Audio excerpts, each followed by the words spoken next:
Hey everyone, welcome back!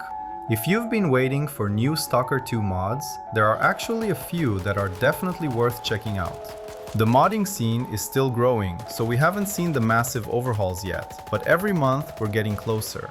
And with better modding tools expected in future updates, things should only get better from here. Today, I'll show you some of the most interesting mods released over the summer, what they do, and whether they're actually worth installing. Let's get started. And the first mod I want to show you is the Staccato XC 2011. We haven't had many new weapon mods lately, so getting a brand new firearm is always nice to see.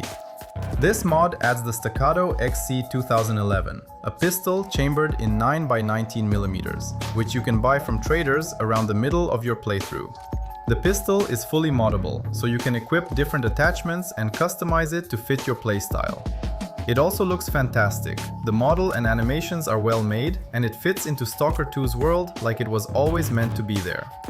Just keep in mind that this mod requires the OXA mod to work properly, so make sure you install that first before adding the Staccato XC 2011. The next mod is called Companion Mod, and I think it's one of the more interesting additions on this list.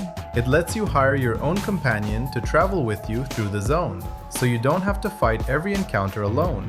These companions come equipped with a variety of weapons, and trust me, they can definitely hold their own in a fight. They'll put some serious pressure on your enemies instead of just standing there. Right now, there are 6 companions you can recruit, and they're scattered across the map in locations like the Flea Market, Malachite, Cement Factory, Rostock, Skadovsk, and Yaniv. They can also act as a living backpack, giving you extra storage while you're exploring, which is a huge help if you're constantly running out of carry weight. One thing I like is that they follow the same rules as other NPCs. They can't be turned into zombies by a controller, and yes, they can die. They have a lot of health and regenerate pretty quickly, but if they're under constant fire, don't expect them to survive forever. If your companion ever gets stuck somewhere, don't worry. Just press F7 and they'll teleport right back to you. They'll also usually teleport automatically if they get more than 200 meters away, although from my experience, that doesn't always work perfectly. The mod author also mentions one known limitation. Because of the game's AI navigation, there are a few areas where companions simply can't travel. If that happens, just use the manual teleport and they'll be right back at your side. If you've ever wished Stalker 2 had a companion system, this mod is probably the closest thing you'll get right now. The next mod on my list is Inspect Weapons. It's a simple mod, but it's one of those small features that adds a lot to the immersion. It lets you inspect your weapons whenever you want, just like in many modern shooters. Right now, the mod supports 8 firearms and the knife. The reason it's limited is because it uses inspection animations that already exist in the game. By default, the inspect key is F, but if you're using the mod configuration menu, you can rebind it to any key you prefer. One of the reasons I wanted to include this mod is because it works really well alongside custom weapon mods. If you've installed new guns, this gives you a chance to stop for a second, inspect them up close, and actually appreciate all the detail that went into making them.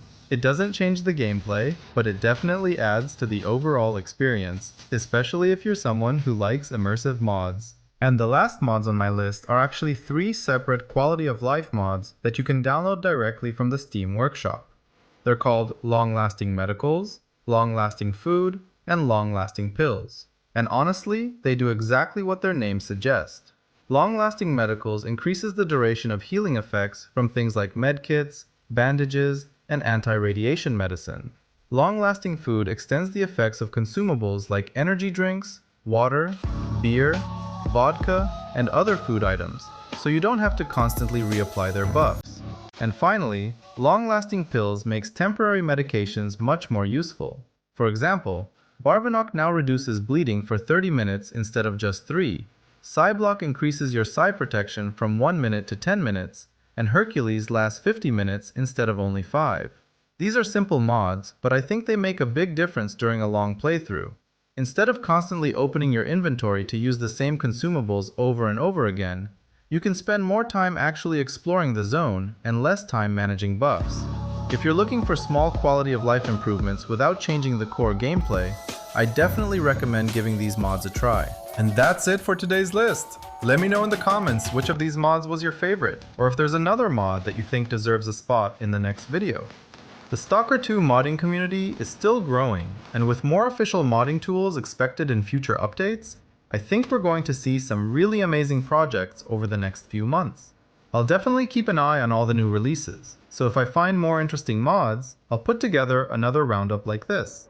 If you enjoyed the video or found a new mod to try, don't forget to leave a like.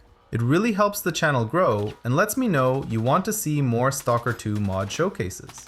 And if you're new here, consider subscribing.